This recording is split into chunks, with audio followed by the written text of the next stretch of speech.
KILR Killer Game.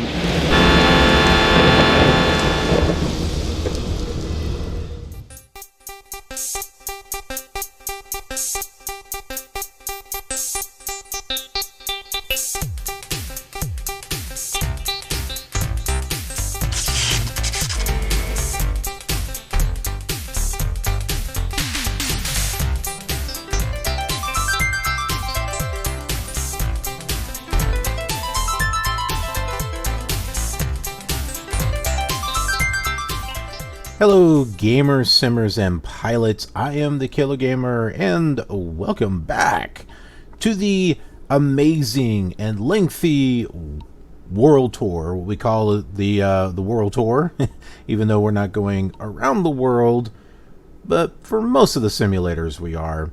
But this particular simulator is Microsoft Flight Simulator 3, number 3. Don't confuse it with 4. They look almost identical, but number 4 is more open-ended. It was open for third-party developers. It was the first one to be open to user-created content. I mean, that was a simulator that really opened the doors to the flight simulator that we know today. And what you can do with Flight Simulator 4 is just amazing. And I've done it. Just to get an idea, take a look at my Flight Simulator 4 Adventures series, and you'll get an idea of just what I've been able to accomplish with Flight Simulator 4. But we are taking a step back from that to Flight Simulator 3, which is still restricted to the Sublogic scenery discs, which is where we are. We're in the scenery disc number 9 area, which is Chicago and something else. I can't remember. We can actually check that. I think we can actually check that here. We'll check that in a moment. Let's go ahead and talk about our flight, though, so that way you know what exactly is going on. So what we're looking at here is the map for scenery disc number 9. And we're here at Waterloo Municipal. And we've been to these airports previously. We've been over here to Iowa City, to Cedar Rapids. We were over here at Quad City. We've been, kind of working our way around here. We're not hitting every single airport, but, I'm just trying to hit airports that are, reasonably spaced out, or ones that I think would be interesting for one reason or another.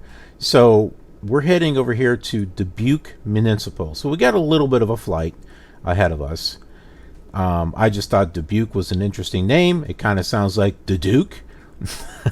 But it's also right here next to the Mississippi River, which is going to be a lead-in to the next flight, which will be a VFR flight.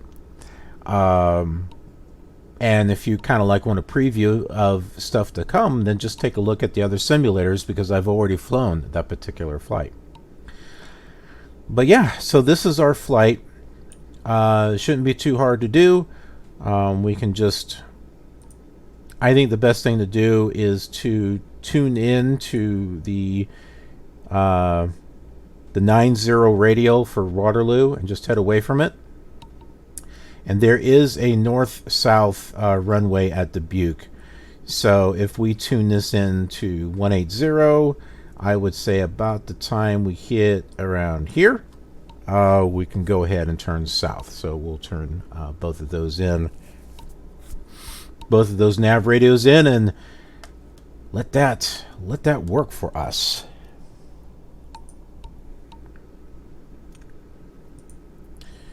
So we were talking about the scenery disc. Let's go ahead and pull up that scenery disc. So we just go over here to the nav com, click on here to scenery load. We got our scenery discs. It does not load in it's got room for 7 sitting there. Well, actually, technically 5, because the default scenery is going to be a number 2. You can't do anything about number 1. And then you've got these, which I've installed to the hard drive. I think you can throw them all in your FS3 folder and then choose automatic scenery selection, and it will automatically choose the one that it needs. But I've had that like cause the simulator to crash too. So I think it's probably a better idea to just go ahead and have the scenery discs you know you're going to be using for a particular flight and have them lined up in here, and then maybe turn on automatic scenery selection if you know you're going to be going in between scenery discs. And we will go ahead and give that a try when we go from scenery disc 9 to scenery disc 11, because we will be doing that. And by the way, there is no scenery disc 8 and there is no scenery disc 10. Those are never made. Don't let anyone fool you. And if you have physical proof they exist, I'd like to see it, because as far as I know, they were never made. We'll just go ahead and click on 7, which is scenery disc number 9. Okay, not click on it, maybe we'll just hit number 7. Okay, so this includes Chicago, St. Louis, and Cincinnati. That's what this scenery disc includes. So let's go ahead, now that we have our flight plan pretty much figured out here, we'll go ahead and get our radio set. My goodness, I am all over the place on the map here. It's on another monitor. Alright, so 112.2. We've already got that tuned in to nav 2, or nav 1. I like to have nav 1 set up for the airport that we're going to, and nav 2 from either from where we're going from, or from a VOR that we're going to be using as a reference, I guess you could say. So I am going to set it, although it was closer, our 090 was closer there. This isn't too bad. See, unfortunately I wonder, can we set the VOR here? Let's see. Nav radio, probably not, but let's check it. Well, we might be able to do it. Ooh, activate VOR 2 gauge. I bet if I hit G... Yeah, that changes it to the ADF. Okay, interesting. Which we're not going to use. Alright, let's see if maybe... if I hold the E key... Oh, there we go! Oh, we found a better way to do this now. Okay, so you can't click and hold, and you could do that on the other simulators. It didn't work on this one, but you can go into the nav 1, nav 2 menu and use E and F for nav 2, or 5 and 6 for nav 1, and just hold it, and boom, you don't have to wait so long anymore. So yay for discoveries. Discoveries are great things. And do I still have that? No, okay, so I can't click nav 1 here, but we can do everything that we need to right here. So let's tune in to Dubuque, which is 115.8. Oh, I don't want to hit all that. Okay, let's go ahead and we'll hit spacebar to go back in here. This is all set. Nav 1, 115.8. And then we'll go back to menu option. You can just click 5, and that brings it down there. And then B for nav radio. Now we are talking. Oh, I guess I could. That's right. I could have just hit the. I'm not looking at this. I guess these are shortcuts or something. But yeah, just set this to 180. Boom, just like that. Wow. Now that makes it a little bit more enjoyable than what we were doing before. Okay. Well, I think we are set here. You know what I'd like to do is get some actual weather information and toss it in here. So let's go ahead and do that. Okay, this will give me a chance to kind of show you. So this will give me a chance to kind of show you what I do in regards to getting some weather. If you're looking to get realistic weather or somewhat realistic weather into the old simulator. You can see that I had Peoria loaded up here at one time. So what we're going to go ahead and do, and I'll show you a little trick. I mean, you can go here to airports and type it in, or scroll this down here in the right up here in the URL. You can just erase KPA, your airport code, and just put in your new one. So this one is KALO, and that'll just take you right to Waterloo. Sorry, I'm moving the windows around. Okay, so now that we've got Waterloo loaded up, over here,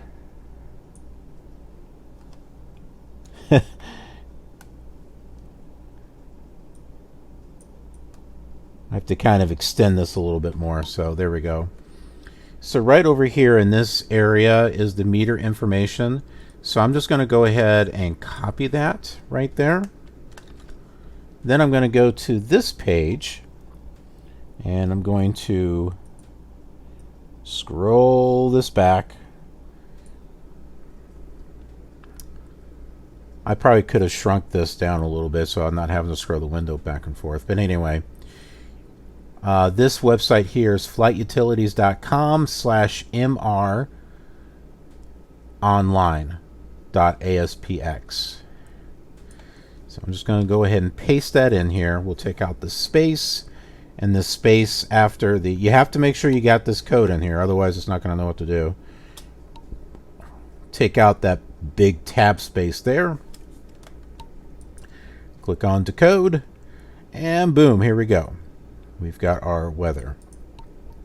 Now you can also read what you need right there too, but I figured, hey, let's just kind of throw it in here as far as the coding goes. Okay, so our wind direction is going to be 130 degrees at 13 knots.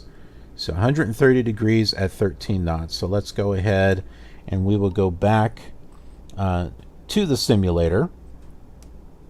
All right, then we're going to go into environment, winds, and let's see, surface winds. We were saying 130 degrees, and I think it was 3 knots. Let me just double check on that. 13 knots. Wishful thinking on my part. 13 knots. Depth and turbulence. Let's see. I don't remember seeing anything like that in there. Okay, so I'm going to leave my face cam on for this part. So the next part here, okay, we can't do anything about visibility. Not yet. That's in the later simulators. We got 3 levels of clouds. We got one at 800 feet for few, scattered at 4,400 feet, and overcast sky at 5,500 feet. So I am not going to worry about this first one. I suppose I could. I don't think it's... Yeah, let's do that. If we did something like overcast or something, we would have... Yeah, it would be a mess. But yeah, we can do this. I'm going to go ahead and take a clip there. That just makes it a little easier to read so I don't have to go back and forth. I'm going to throw that off into the other monitor. And we'll go right back here to the simulator. So level 3... we said was going to be at 5,500 feet. I don't know. Let's put the tops as 7,000. The bottoms as 5,500. Those are winds. Never mind. We're on the wrong one. Okay. 3, environment. B, clouds. There we go. That's what we're looking at. So, tops, 7,000. 5,500 for base. 3, it is an overcast sky. Oh, okay. I see what it was saying. Oh, no, that's meters. Never mind. Deviation, you know, I've never really messed with deviation. We'll read more about that as we go through the manual. Then there was the bottom level. Okay, so we won't be doing the ones at 800 feet, I guess. I don't know. I don't know if we should or not. Here, let's change the top level. I'm going to make that the scattered clouds. That's it. Or am I? I don't know what I'm going to do. All right. Yeah, I don't want to do 800 feet above aerodrome level. It's going to wind up looking like we're going through snow is what it's going to look like. Because the clouds in this are like balls. they're cloud balls that move. It was the best they could do at the time to make it look like you were going through clouds. Okay, so the bottom level, so we'll do the tops. It's supposed to be 4,400. The overcast sky is at 5,500. So let's make the tops on this 5,000. The base 4,400. And it's supposed to be scattered. It says 3 to 4 octus, OKTS. Well, let's see here. This I kind of like because you got 1/8. The interesting thing is that an overcast sky is considered 8 octus, OKTAS. So let's just say scattered. Since it's overcast above it, out of 3 and out of 8, we'll put 4. Does that make sense? You see what I'm doing there? There's nothing in regards to thunderstorms. So I think we're going to be fine there. We'll go ahead and hit the space bar. It clears up the sky, but maybe when we get higher, we'll see that overcast. I'm not quite sure. We'll find out here in a moment. Well, okay, maybe not in a moment. Once we get flying. Okay, we got this back up. Temperature. I don't remember a way to put temperature in this one. Sea level pressure. That's not something we can change. There's nothing here in regards to precipitation or anything like that. So I think for the most part we're all ready to go on this.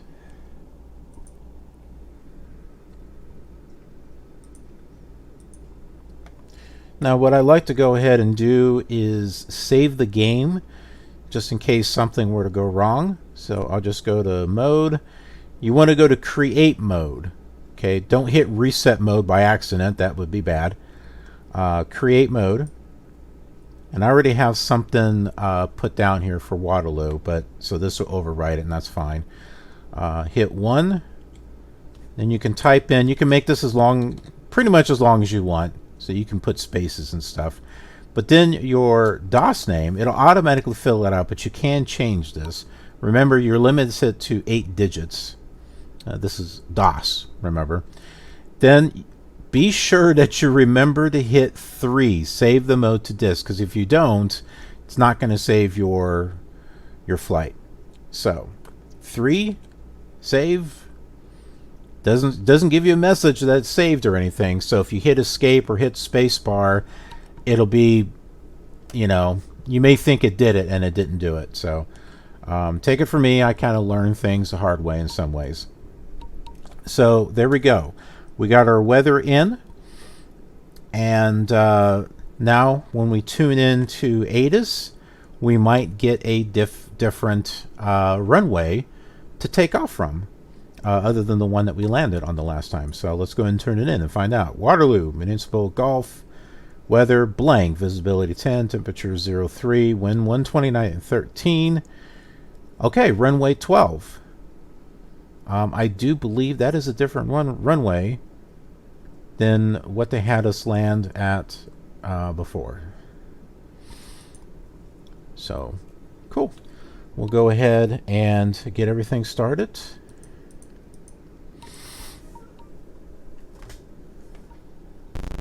Oh man, my husky is complaining. I just brought her in. She'll do that. I'll bring her in, and then after a little while, oh, oh. I gotta tell you, huskies are great dogs. I had a Keyshawn beforehand, and I loved her to death. But huskies, I have a pure white husky, and she is just awesome. She is so friendly, so lovable, and very talkative. Huskies are they're talkative creatures. If I were to, I mean, this has happened before. You get too close to your dog, you step on their paw, and then, it hurts. She does the same thing, but then she tells you about it. She doesn't just yipe. She tells you about it. I mean, it's like, you stepped on my toe. What's the matter with you? Why are you stepping on my toe? What did I do wrong?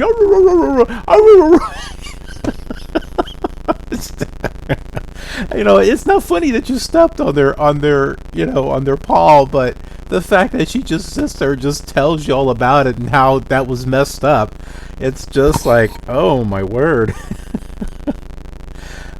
She gets so bent out of shape that I wind up having to pick, and huskies are not small dogs. I have to pick her up and hold her and let her know that it's okay. And she's like,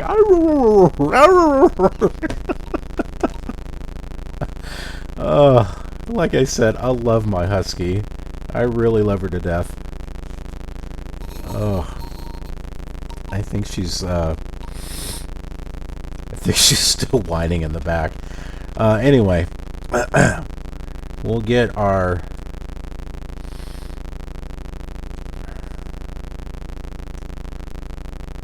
ourselves going here. We're going to go to runway 12.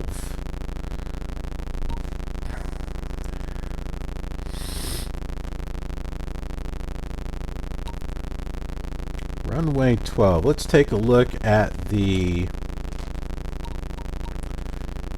radar map here. Zoom out. And I believe this runway here is going to be our runway 12. Which are taxiways right here.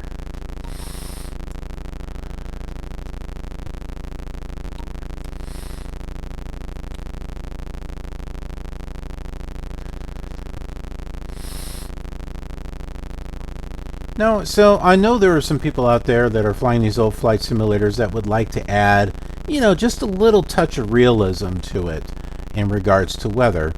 So that's what I wanted to show you with this particular flight. I don't do this all the time. Sometimes I just kind of like to jump in and just get flying. But then there are other times where I'm just kind of like, yeah, you know what? Let's throw a little bit of realism in here. And so just kind of want to show you what I do.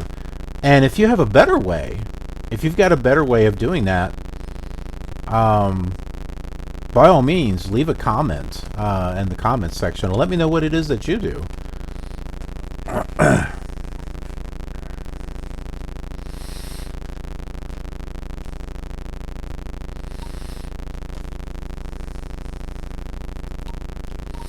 That's right. I think I had a message on my phone.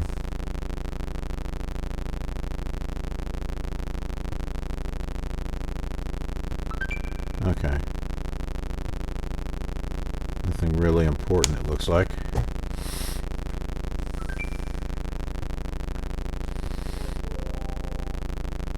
phone's making all kinds of sounds. So yeah, we are on a taxiway. It's lined in black. It's not filled in black. They didn't quite do a perfect job on this.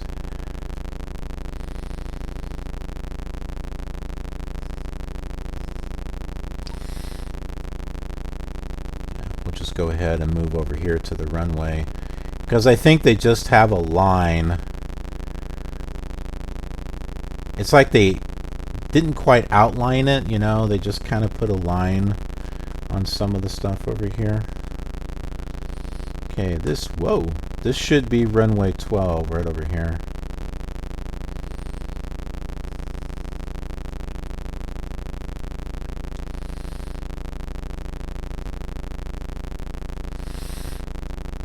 Or no, this is runway 9.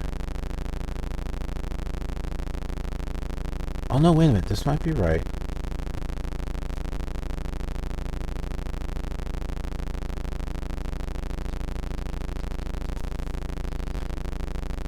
Gotta remember, I have to adjust my... No, this looks like runway 18. Remember, folks, yeah, it's runway 18. Well, which one's 12? Oh, this one over here is 12. Okay. Yeah, remember when you guys start off to adjust your gyro compass, because mine was completely off. Alright, so we'll just take this runway over here and we'll make our way over there.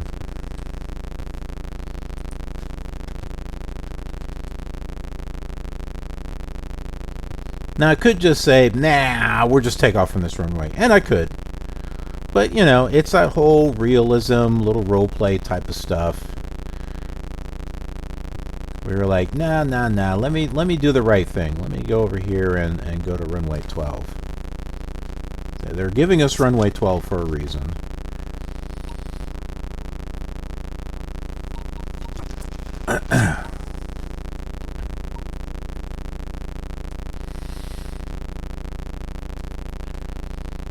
It may or may not make for an interesting video.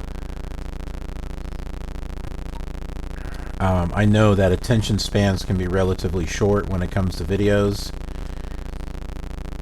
But when it comes to these flight simulator videos, you know, definitely I'm trying to get people's attention with them. But I'm also aware that, you know, some people just don't want to sit there and watch a flight simulation video for, you know, the next 50, 60, 70 minutes. You know, it's kind of like they just want to see the highlights. And that's cool. Yeah, nothing wrong with that. Well, now I got a message.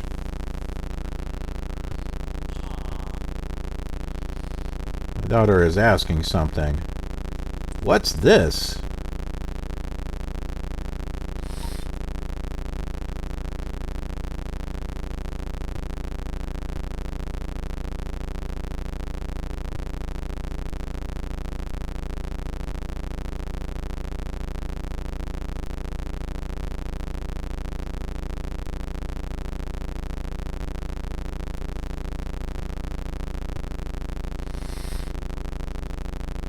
I don't know what that is, but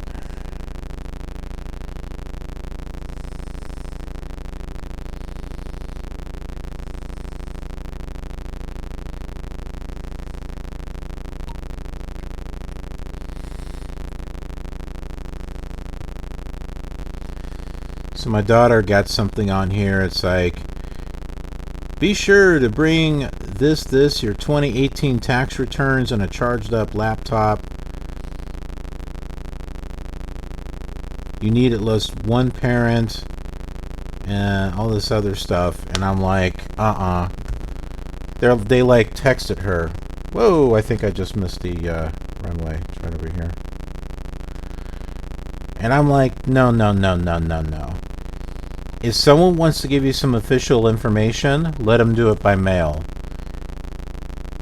I'm not going to let someone try to give me some official. You never know what you're getting, on a text message. So if someone wants you to do something, wait a minute, that's 24.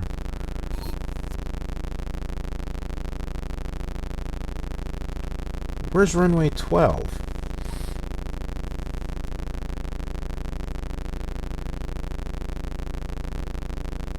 Let's bring up the...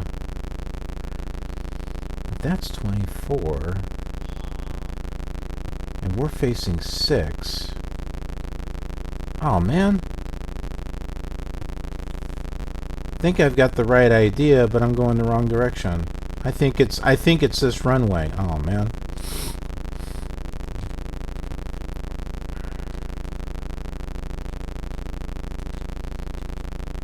Come on. There we go. All right.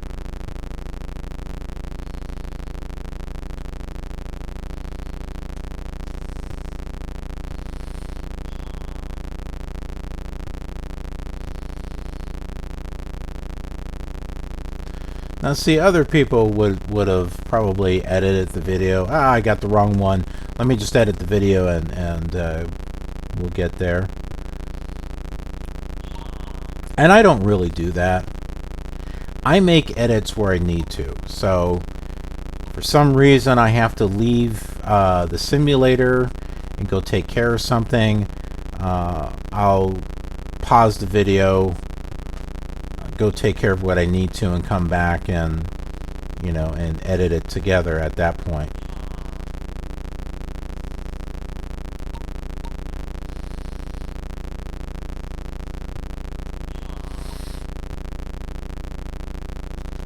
There we go. Okay, yeah, this is runway 12 once we turn around.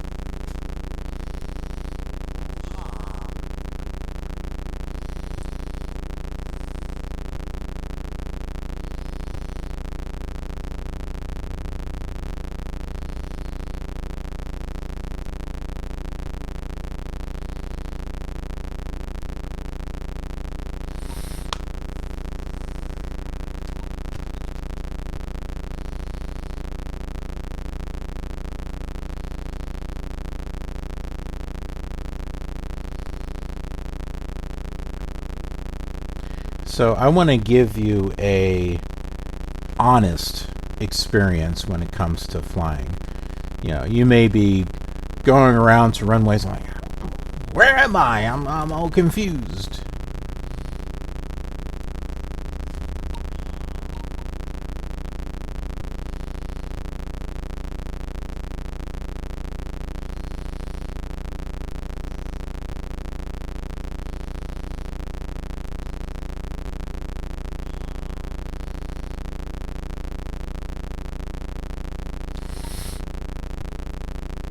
It's a group chat.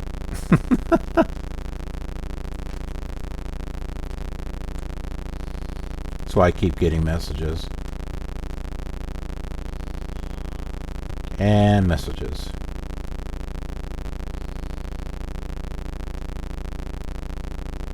Sometimes I have to wait until the chat, dies down so I can read everything. See, there it keeps going.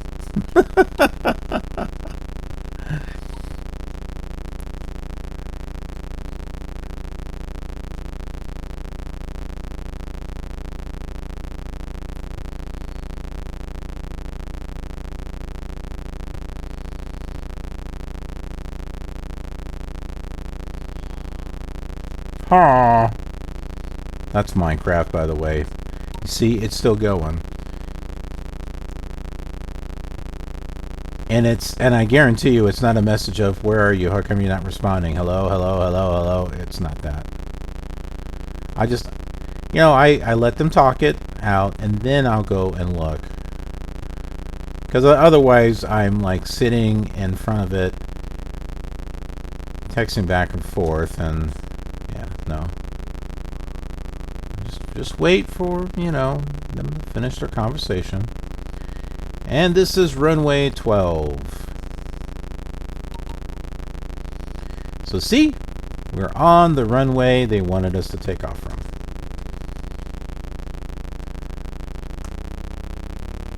And now we can take off.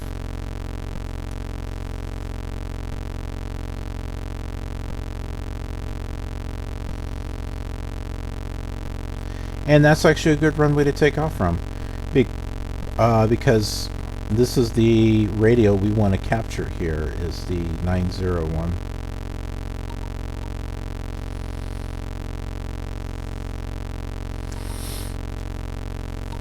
We're going to wind up passing the Waterloo VOR, and then the needle's going to be on the other side, so...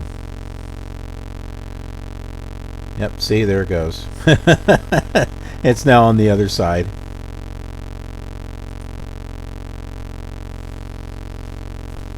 Take a look behind us and look at the runways. Yay!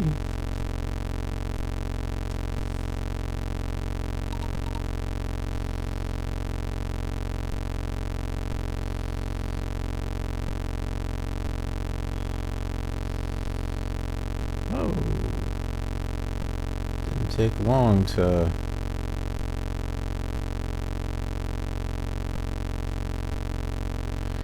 Okay, so that white line that we see there, that is an interstate that will lead us to Waterloo. We don't want to go directly into Waterloo.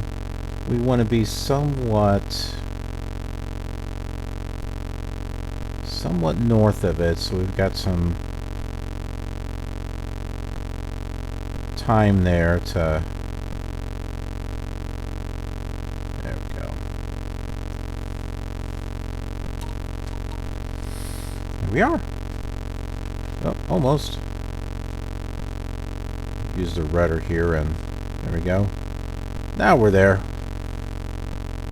Heading 090. We're heading 090 like we want to be. And all is good. Let's go ahead and take a look at our autopilot here, which is F3503. I'm going to set that for 4,000.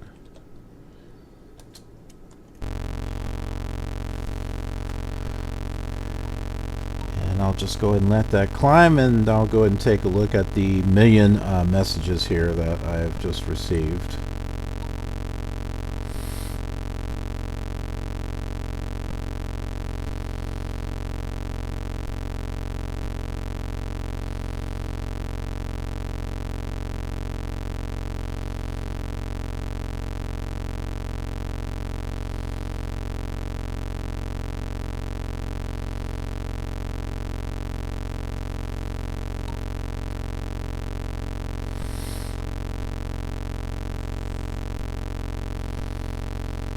Yep, see, they talked it all out. I read it. And now I can say, yep, I agree.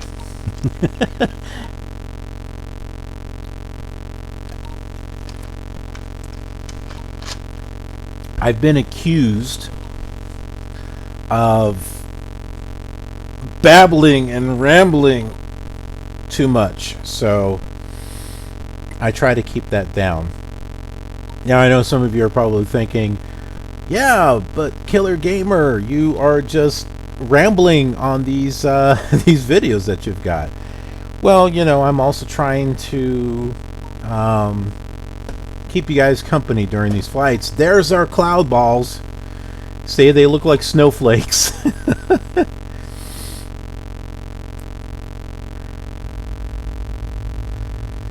And the setting that you have it at, if it's like 1/8, 2/8, 3, obviously will tell you how many cloud balls are out in the sky.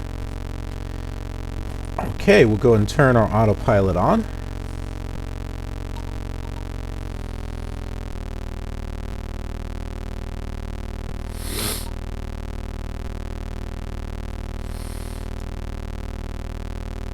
Go ahead and lower our speed here.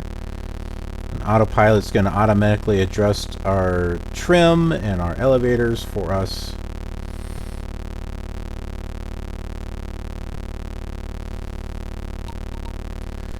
And we can take a look at our spot view if we want.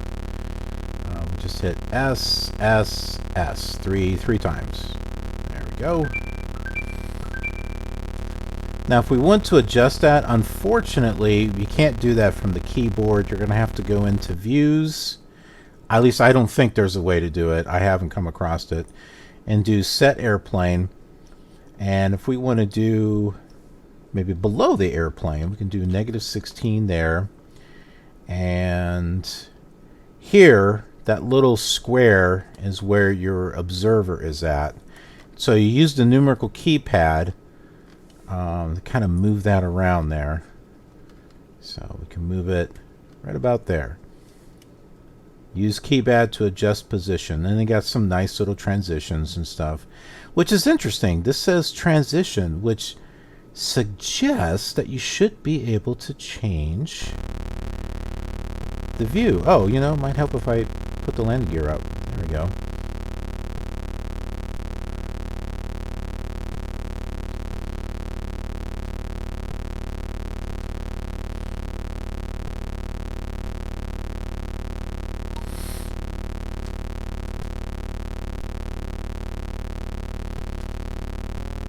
Okay, so it's got the elevators all the way up here.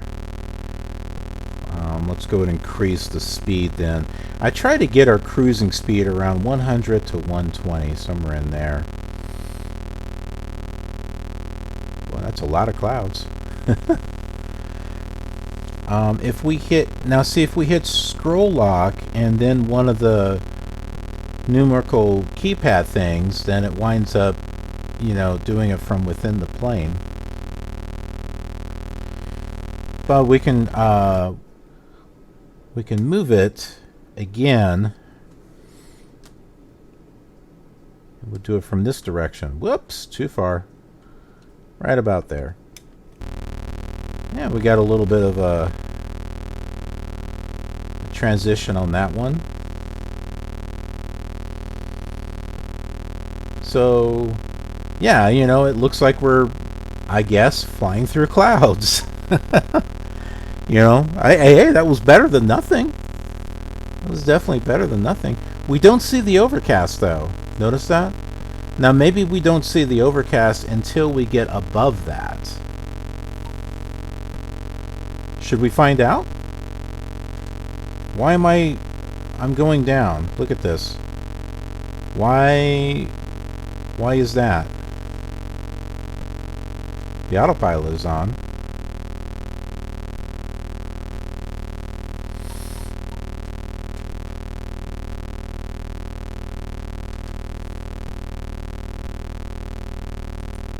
We'll turn the autopilot off and we'll continue to climb here. Let's go above these clouds and let's see if we see the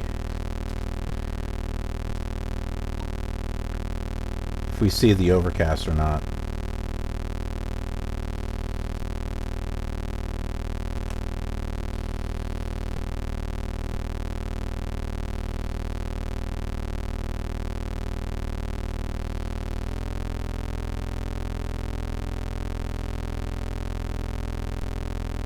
So we were saying the tops were at 5,000, right? Let's see what happens. We're going to get bombarded.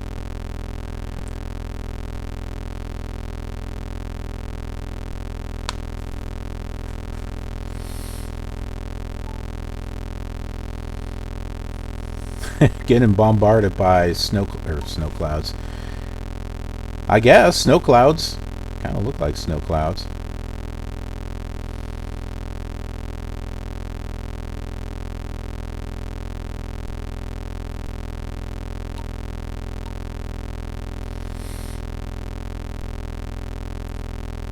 Now the gray sky, if I were to set the lower level of clouds to overcast, then I would see the gray sky. But we don't seem to be seeing it as a second level.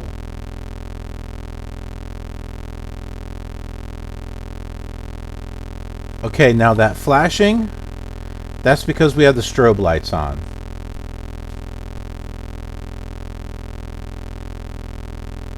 Okay, I think we entered the clouds. but it doesn't seem like we have. Yes, by the time we hit 6,000 feet, of course, I could be above ground level.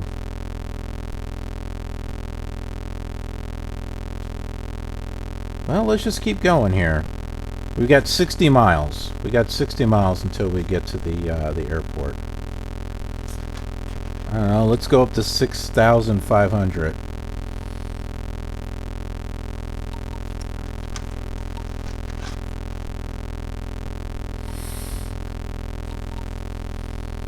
So this part, it looks like to me this part of the weather, as far as clouds, could be done a little better. Preferably, I would have liked to have seen that second level, that second layer of clouds along, you know, from the ground, but doesn't look like we've got that. As well as the second level as soon as you pass the first level, so... Alright, we'll go ahead and...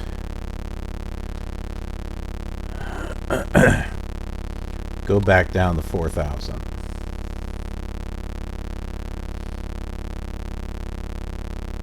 Well, this will speed things up a bit, because we'll be going down at an angle that will increase our speed.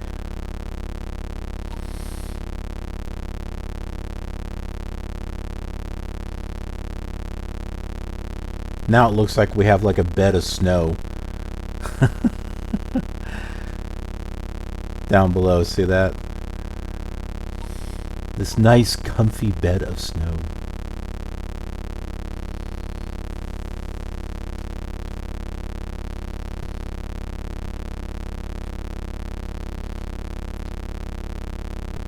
That's Waterloo. Did I say we were going to Waterloo? I meant Dubuque. Now if I turn off the strobe lights, it's gonna turn that off. Watch this. See? So if that's annoying you, turn off your strobe lights. In fact, let's just turn it off. I don't think there are any strobe lights. Let's see. Just turn them on. See, I don't see anything blinking here. There is on Flight Simulator 4. There are strobe lights that you can see, but I don't see any here. So why have them on? Practice, I guess.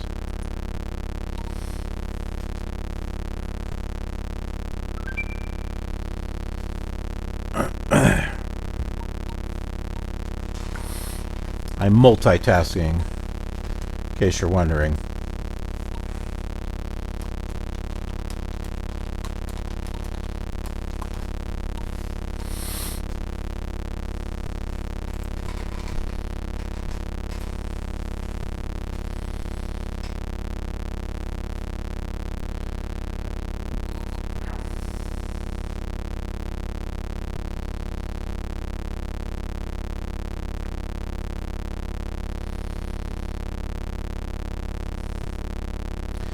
Now, Flight Simulator 4 also has these same clouds.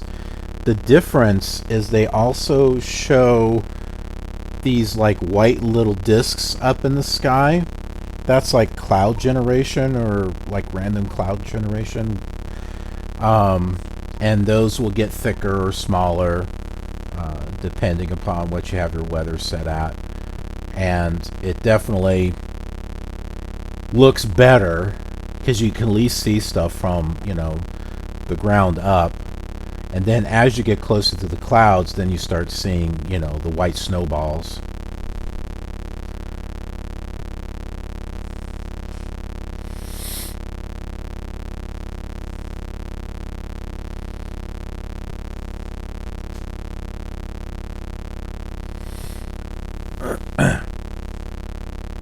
I want to set our spot view again here. Let's do it from the back. I don't think I can use the mouse, can I? Ooh, look at this. Yes, I can click that and use the mouse to move it. Well, that's good. That's bad. That didn't work.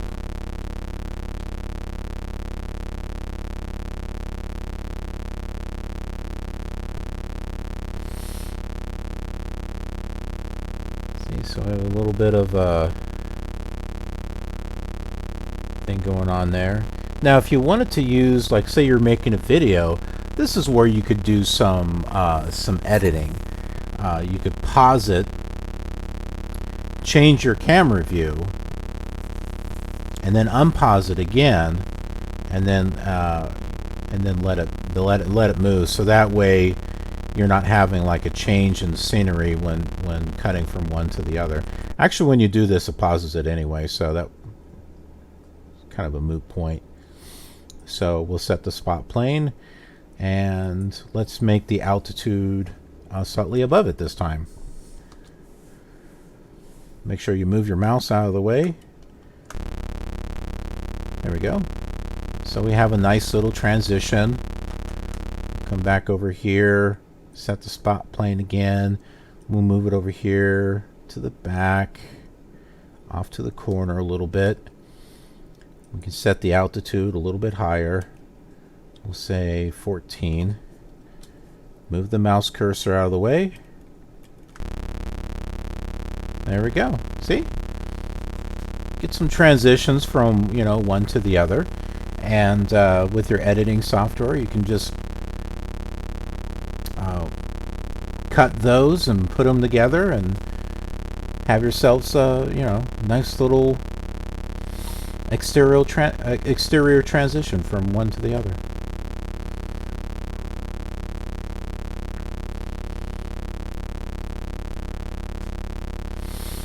Now in Flight Simulator 4, if I remember correctly, you can do all that from the keyboard. You can go Shift and then the numerical keypad to move it around. Because when I was making my videos, I don't remember having to go into the view menu and change things, because I think I would remember that because of how much of a pain that is to do. You can't change your altitude, I don't think. I think you have to go into the view mode to do that.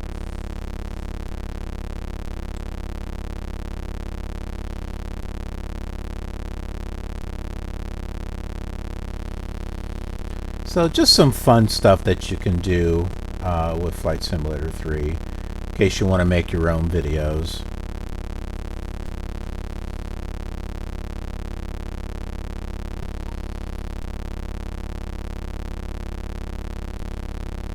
See, and this is the type of stuff that I like to do during long flights, is, just kind of fool around with some of the options while we're flying and give you some ideas of some things that you can do with the simulator. I mean, we got a lot of airports to go to and a lot of places to fly.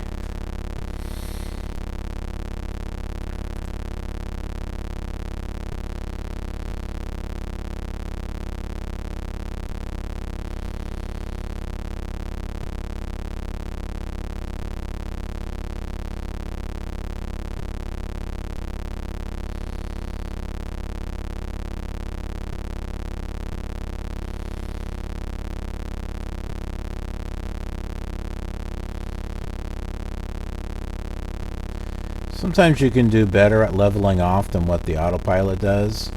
So if I just adjust my throttle just a tad bit, I mean, you can see it's close to zero. It's close to zero. I just need to adjust it a little bit. And that's better than what the autopilot does. The autopilot seems to like, let me throw your elevators all the way up or all the way down. And then when you turn the autopilot off, then your flight gets really interesting.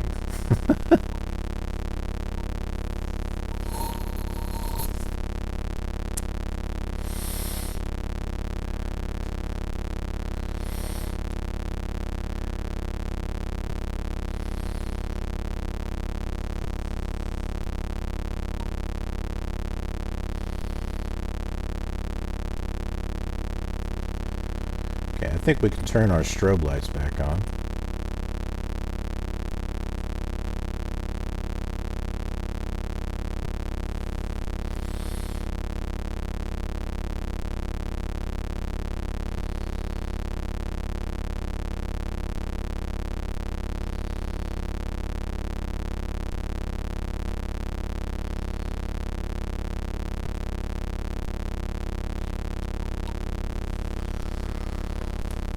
Well, with that, let's go ahead and get back to our manual. We're in Chapter 2, Aircraft Controls. Flight simulator, like a real aircraft, has many controls: engine function controls, flight controls, and navigation and communication radios. All the controls are necessary for safe, efficient flight, but only the primary flight controls are needed to get you flying. The first steps in getting Flight Simulator off the ground are learning about the keyboard and optionally the mouse. No, don't fly with the mouse. And joystick interactions involved in flying. And then getting proficient at using the primary flight controls.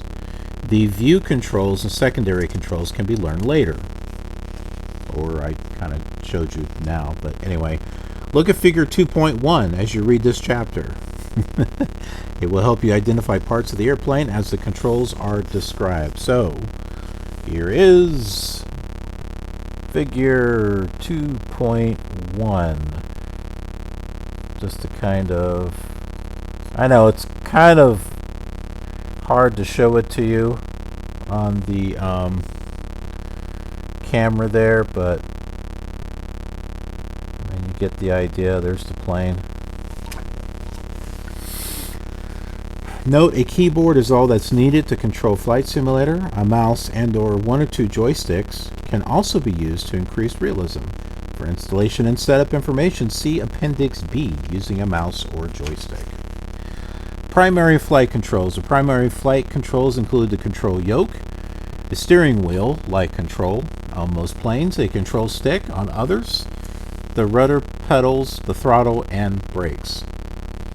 Control yoke and rudder. The control yoke operates the ailerons and elevators, which guide the plane on its course. The ailerons on the trailing edges of the wings control the rotation of the plane about its longitudinal axis. Ailerons control bank or roll of a plane. See Figure 2.2. So here is Figure 2.2. You can see the curve on the ailerons there, and then also it shows some stuff there on the bottom.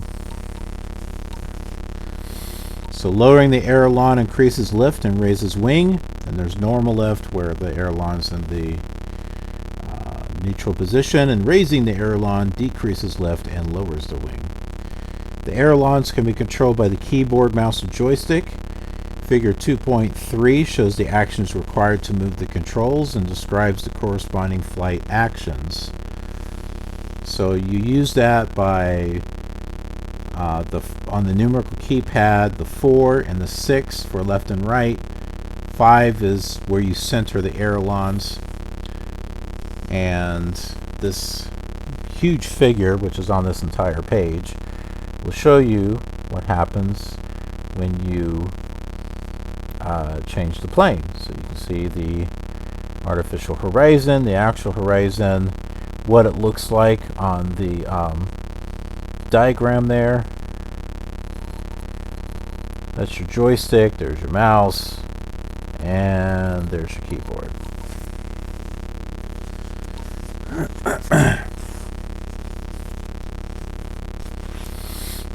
So if you've never flown before, this kind of gives you some basics on flying. So don't let these simulators intimidate you if you've ever wanted to play them. The elevators on the trailing edge of the horizontal stabilizer, or the rear wings, control the movement of the plane about its lateral axis, pitch, moving the nose of the plane up or down. And this is a lot like the other one, right? But the elevators are on the back there. See that? So the elevators can be controlled by the keyboard, mouse, or joystick. Figure 2.5 shows the actions required. When using the keyboard, note that the rapid key presses of the elevator keys make broad, quick adjustments. Pressing the elevator keys slowly with at least 1/4 second between each press moves the elevators by 1/8 of their normal adjustment.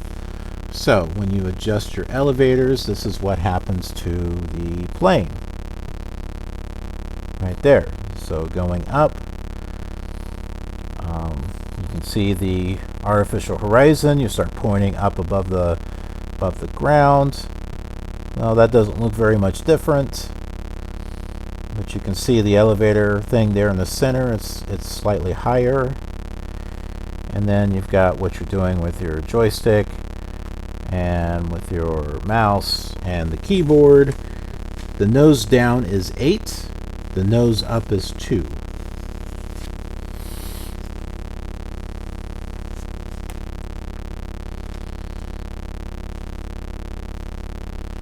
And then we've got the rudder. The rudder, which is located on the vertical stabilizer of the plane, controls the movement of the plane about its vertical axis, or the yaw. Moving the rudder to the left yaws the aircraft to the left by forcing the tail to the right. Moving the rudder to the right yaws the aircraft to the right by forcing the tail to the left. So the rudder is on the very back, right there. See, it's kind of pointing to it. So it's on that back fin. The rudder can be controlled by the keyboard, mouse, and joystick. The rudder controls are the bottom left and bottom right keys on the keyboard. On some keyboards, the bottom right key is a plus. On others, it is the enter key. So, like on my key, it's not the plus, it's the 0. It's the 0 key and the enter. So, this is what happens with the plane. Looking at it from the top, it doesn't bank it. It's like it's like it's on a table and you're kind of turning it one way or the other. So it looks like that. See how the artificial horizon doesn't seem to move? Maybe it moves just a tad. You see the thing on the bottom there? How it's moved to one direction? Will you focus? Or not. Then there is the joystick. And there is no mouse for that one, but there's your keyboard controls. So 5 will center the rudder. And I can see the Mississippi River just ahead. We're getting closer. Right there. I feel a sneeze coming on. Could be the snowballs. I'm going to raise my throttle just a tad so we can keep around 4,000. Okay, and then the last thing is the throttle. So as you would expect, throttle pushing forward brings it up, pulling it back cuts it. Brakes are done by the tips of rudder pedals. Then you've got your joystick keyboard controls, the function keys along the top of your keyboard. Sometimes they're on the left. F2 is full throttle, F4 increases 2 notches, F6 increases 1 notch, F8 decreases the throttle, F10 cuts the throttle. The throttle. If you've got top function keys, sorry, the other one was left. Top function keys, F1 is cut, F2 is less, F3 is more, F4 is full. Your brakes are the period key. This is on your regular keyboard. So, and they have diagrams on this, but you know, it's not all that important here. But you can see those are the rudder pedals, and they're saying that, you know, if you press on the tip of them, that would be your brakes. So the throttle applies power, the throttle position, and remember that term, throttle and power, because they'll come back to that. The throttle position indicator shows the throttle setting. Figure 2.8 shows throttle operation. We just looked at that. Brakes. The brakes slow the aircraft. It is on while it's on the ground. Press the period key on the bottom row of the main keyboard many times to slow the plane. Each key press reduces speed by a few knots. When using the key press brakes, there is no need to release the brakes because they never stay on for more than a few seconds after each key press. Or just hold on to the period key, which is what I tend to do. When the brakes are applied, a brakes indicator appears on the three-dimensional window screen. It just says brakes. These are wheel brakes only and have no effect in the air. Brakes are automatically released while in the air to avoid landing with them on. Okay. Well, I think that's enough there. We got about 26 miles to go. I don't want to pound you with tons of information. That's why we kind of go through the manual a little bit at a time on each flight. And yeah, we'll definitely get through that whole manual. And what do we do after that? I don't know. I guess we'll cross that bridge when we get to it.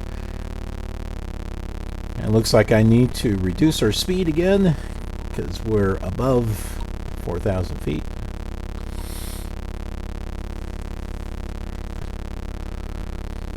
See, you can see the Mississippi going northbound.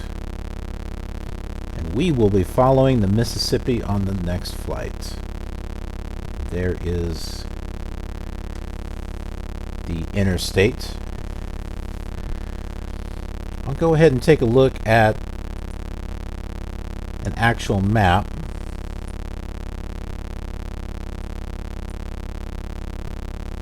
And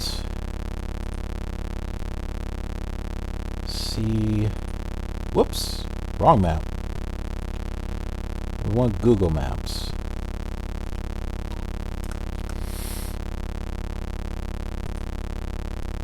Take a look at Dubuque. I believe that's the one we're looking for. Yeah. Okay, so it's not an interstate, it's Highway 20. Go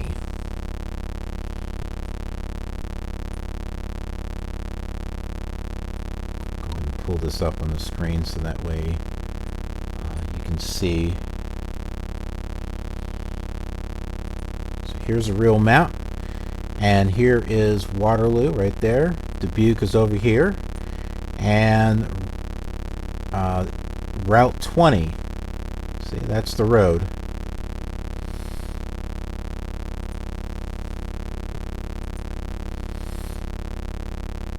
See, we can do fun stuff like that. We can compare like the scenery with an actual map to kind of show what was it that they dictated as far as you know, what did they draw out. Obviously, they didn't draw everything out. Hey, you know, these scenery discs were on floppy disks, so you know, there's only so much information that you can put on it.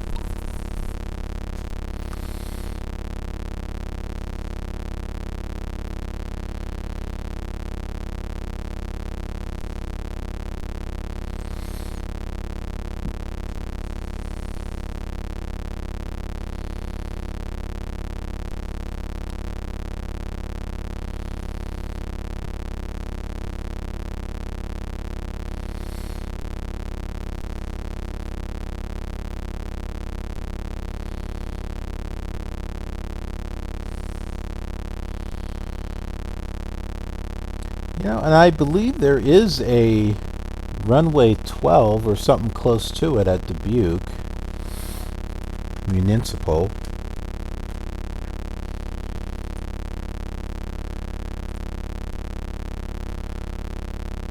I'm going to go ahead and pull that up here. KDBQ. I swear that sounds like a radio station. So here's airnav.com. And it does look like we have a runway 13 right there. So I would say that's the one we want to land on.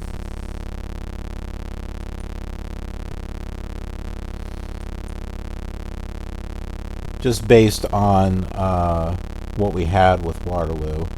And I don't think we have an ATIS for Dubuque. I'll just check the... Yeah, we don't.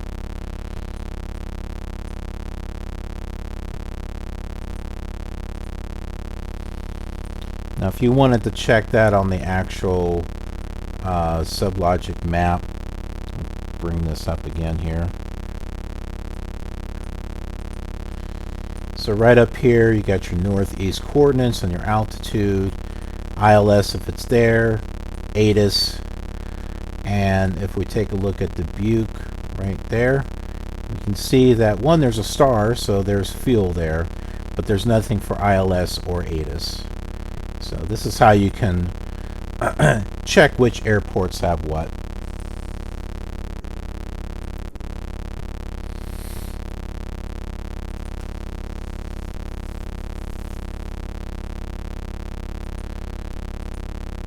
And so now that we know that there's the 13, let's go ahead and change our VOR to 130. Oh, look, it's centered. Let's get ourselves turned now.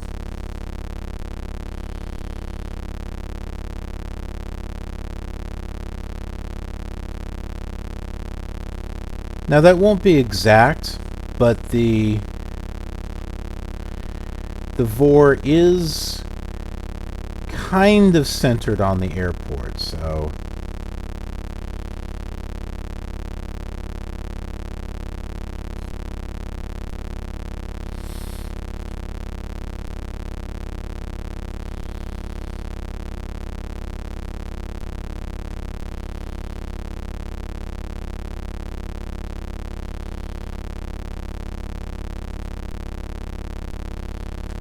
there we go.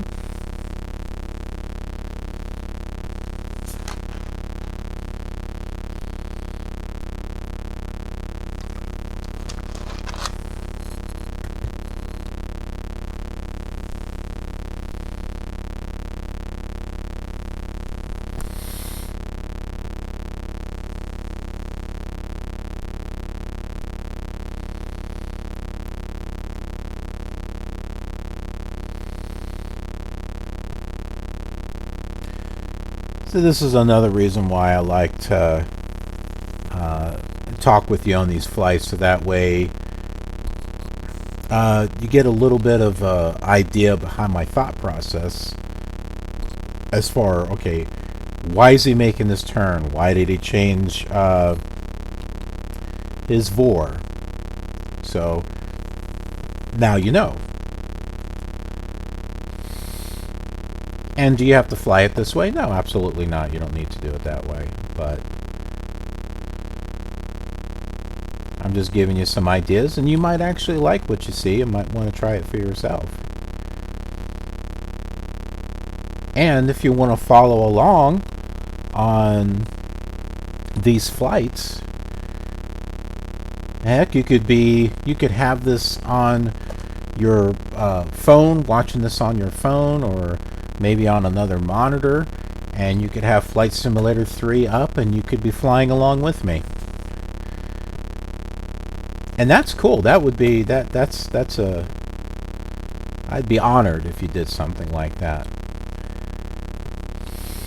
If you're kind of following the same route that I've been going on. There's our airport right ahead. So let's get ourselves centered on there. Well, we're almost on radio 130. I'm going to use the rudder now. There we go. Nope, a little bit more.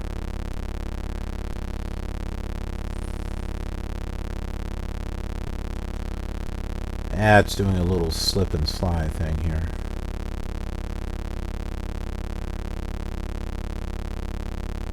We're being... It looks like the wind might be pushing us a little bit. So, right over here, that is Dubuque.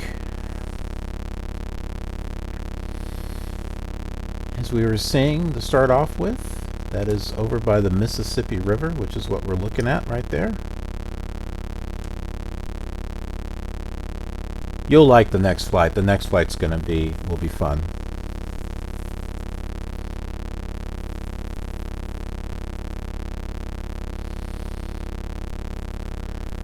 Oh, I wish on Flight Simulator 4 that I knew more about creating adventures, because those would have been neat flights. Doing all this stuff with the air traffic control.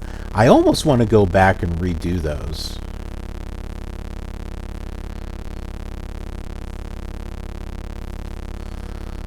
Right now, Flight Simulator 4 is about ready to go into Canada, and those I will be doing adventures on. So, and that's why I kind of went on hiatus for a bit with the world tour with the later simulators, because I wanted a chance, one, to get back to these even older simulators to try to get them to catch up, but also to kind of fool around with some expansions and add-ons that I had gotten, so that way I can enhance those world tour episodes a bit more.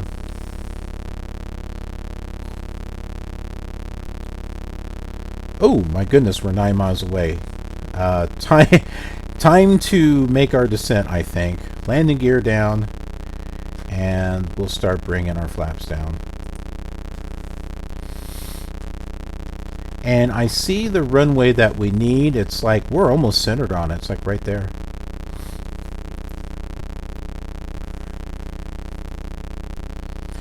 Now the altitude on Dubuque is 1,078. So we want to keep that in mind when making our descent, so that way we're not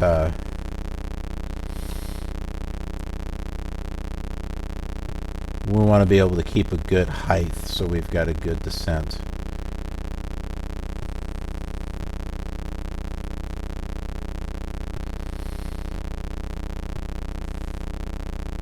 Okay, let's get another thing of flaps down. I'll start using my elevator trim here to adjust our rate of descent. Gonna raise. Come on. I want to keep it around 2,500.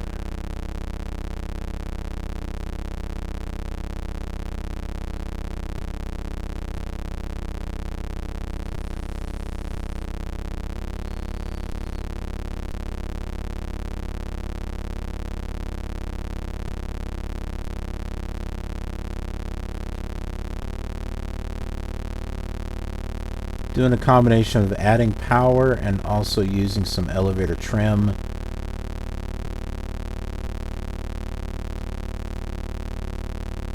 That'll help control our speed. We can start adjusting our altitude a little bit here.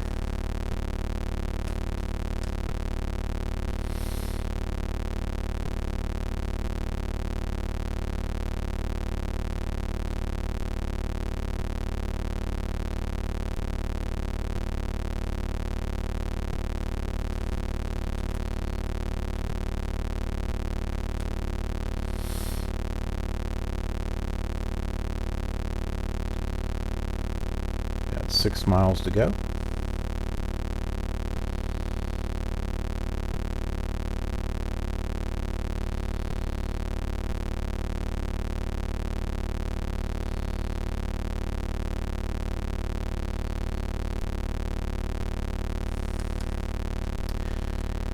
And no, those are not cloud balls on the ground.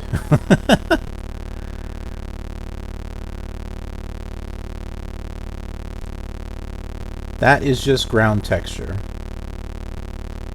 You can select different ground texture. We're using something different on Flight Simulator 4. And I don't want to do the same exact thing on Flight Simulator 3. I try to make each one a unique experience if possible.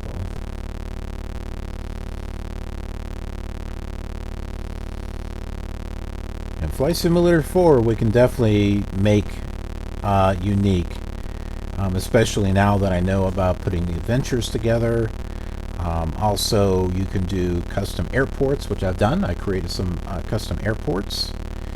The cover areas north of Scenery Disc number 9, because that's where Scenery Disc 10 is at. and that one was not made. So I had to create scenery. I downloaded some scenery, user created scenery, and then added some scenery on top of that. So then we were able to go to airports that we could go to on like Flight Simulator 5 and 98. 3.9 miles.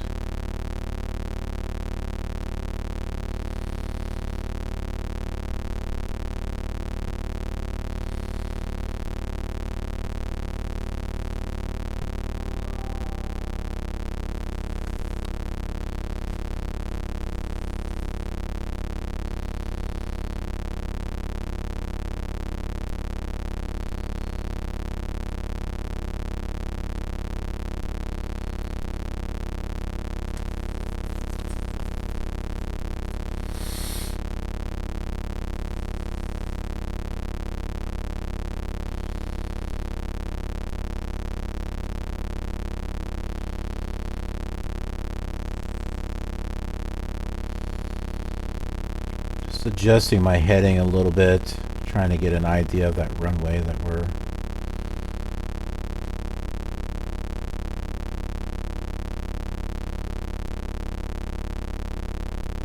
walked in. 2.6 miles. I'll lower our throttle a little bit more. I can start to make out the runway as far as I'm seeing a little bit of black outlining it there.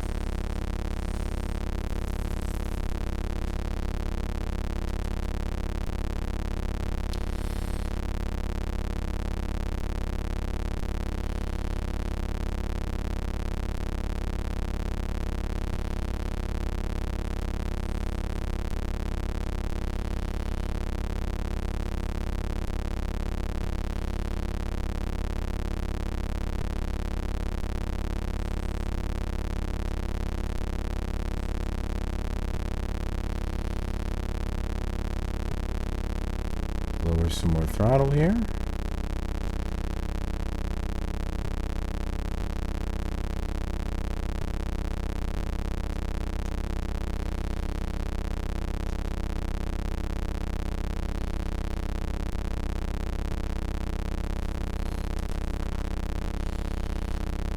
Lower some more throttle.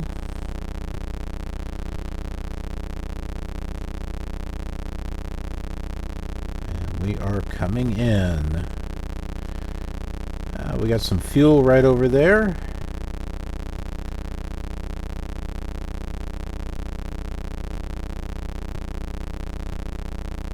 Bring our throttle down. Elevator up. Doing what's called a flare.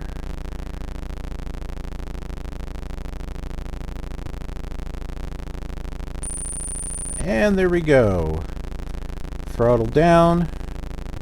We'll apply our brakes. Slow down a little bit there. Get our flaps up. And we can go ahead and turn. Now, if your auto coordination is off, remember you can only turn on the ground with the rudder. Which makes sense because, as we learned in the book, the rudder moves you like this. The ailerons do this. Okay, that's not going to work on the ground.